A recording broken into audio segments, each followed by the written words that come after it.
आई हूँ क्लास 10 से एक और इम्पोर्टेंट चैप्टर जिसका नाम है ग्लिम्पसेस ऑफ इंडिया, और इसमें हम पार्ट 3 कवर करेंगे जो कि है हमारा टी फ्रॉम असम, और इसके जो राइटर है उनका नाम है अरूप कुमार दत्ता।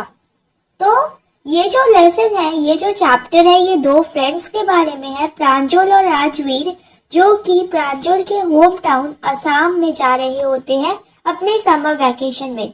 तो प्रांजल जो है वो एक यंगस्टर है फ्रॉम असम, और राजवीर जो है वो उसका क्लासमेट है, और वो दोनों दिल्ली के एक स्कूल में पढ़ाई करते हैं एक साथ।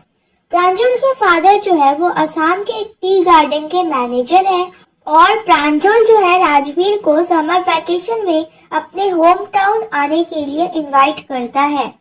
तो असम को टी कंट्री नाम से भी जाना जाता है, और यहाँ पर चाय की सबसे ज्यादा खेती होती है पूरे वर्ल्ड में।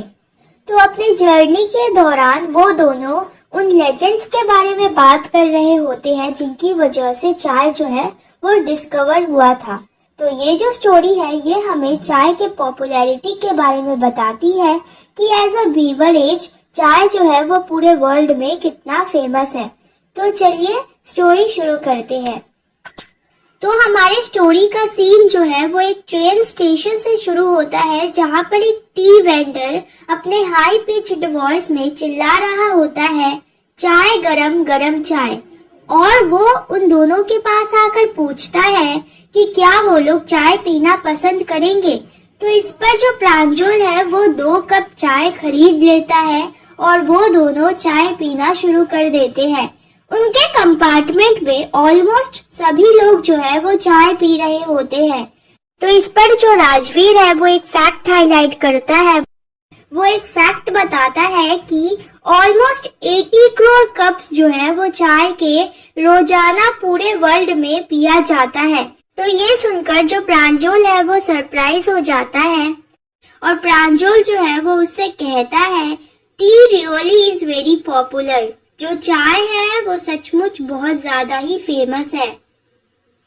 तो जैसे ही ट्रेन जो है वो चलना शुरू कर देती है, प्रांजल जो है वो अपना डिटेक्टिव बुक पढ़ने लग जाता है। दोनों ही फ्रेंड्स को डिटेक्टिव बुक्स पढ़ना बहुत ज्यादा ही पसंद था, लेकिन इस टाइम राजवीर जो है वो बाहर की ब्यूटी, बाहर के नजारों को देखना चाहता था। तो वो बाहर देखने लग जाता है। बाहर चारों तरफ हरियाली ही हरियाली थी, और राजवीर ने इससे पहले इतनी हरियाली कभी नहीं देखी थी। तो जैसे ही ग्रीन पैडी के खेत खत्म हो जाते हैं, वैसे ही टी प्लांटेशन जो है वो दिखना शुरू हो जाता है। तो जहाँ तक उसकी नजर जाती उसे सिर्फ टी बुशेस ही दिखाई दे रहे थे। तो यहाँ पर नरेटर ने टी बुशेस को सी के साथ कंपेयर करते हुए कहा है कि ऐसा लग रहा था मानो वो टी बुशेस का एक समुद्र था। बैकग्राउंड में उसे हिल्स दिखाई दे रहे थे डेंस फॉरेस्ट के साथ, और टी प्लांटेशन के बीच में ऑर्डरली रोज में टॉल और स्ट्रॉन्ग ट्रीज लगे हुए थे जो कि विंड के साथ मूव कर रहे थे, और ये काफी अमेजिंग व्यू था। तो जैसे जैसे ट्रेन जो है वो आगे जा रही थी, अब राजवीर को एक अगली सा दिखने वाला बिल्डिंग दिखाई देता है जिसके चिमनी से स्मोक जो है वो बाहर आ रहा था। वो एक टी गार्डन था। तो राजवीर जो है वो बहुत ज्यादा ही एक्साइटेड हो जाता है, और वो चिल्लाता है, हे अ टी गार्डन। बट जो प्रांजल था, जिसने अपने बचपन से ही ये सब कुछ देखा हुआ था, वो राजवीर के साथ इतना एक्साइटमेंट जो है वो शो नहीं करता है। प्रांजल जो है वो राजवीर से बताता है कि अब वो लोग असम में एंटर कर चुके हैं, जिसे टी कंट्री के नाम से जाना जाता है, और असम में पूरे वर्ल्ड के मुकाबले असम में सबसे ज्यादा टी प्लांटेशंस हैं। तो टी कंट्री विजिट करने से पहले, यानी कि असम आने से पहले, राजवीर ने टी के बारे में और उसकी डिस्कवरी के बारे में बहुत कुछ पढ़ा था, यानी कि वो बहुत रिसर्च करके आया हुआ था।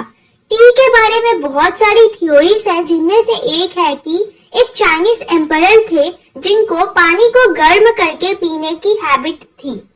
तो एक बार क्या होता है कि जब वो अपना पानी जो है गर्म कर रहे होते हैं, तभी उस पानी में कुछ पत्तियां गिर जाती हैं, और पानी का कलर जो है वो चेंज हो जाता है, और उसका जो टेस्ट है वो बहुत ज्यादा ही डिलीशियस हो जाता है। तो ऐसा कहा जाता है कि वो जो पत्तियां थी वो टी लीव्स थी, वो चाय की पत्तियां थी। तो प्रांजल के पूछे जाने पर राजवीर जो है वो एक और स्टोरी बताता है जो कि एक इंडियन लेजेंड के बारे में है जिनका नाम था बोधिधर्मा। वो एक बुद्धिस्ट मॉन्क थे जिन्होंने अपने आईलिड्स को काट दिया था जस्ट बिकॉज, क्योंकि जब वो मेडिटेशन करने जाते थे तो उनको स्लीपी फील होता था। तभी क्या हुआ कि उन आईलिड्स की जगह से कुछ टी प्लांट्स जो है वो उग जाते हैं और जब उनको पानी के साथ गर्म करके पिया जाता है तो वो नींद नहीं आने देता है, वो नींद ना आने में हेल्प करता है।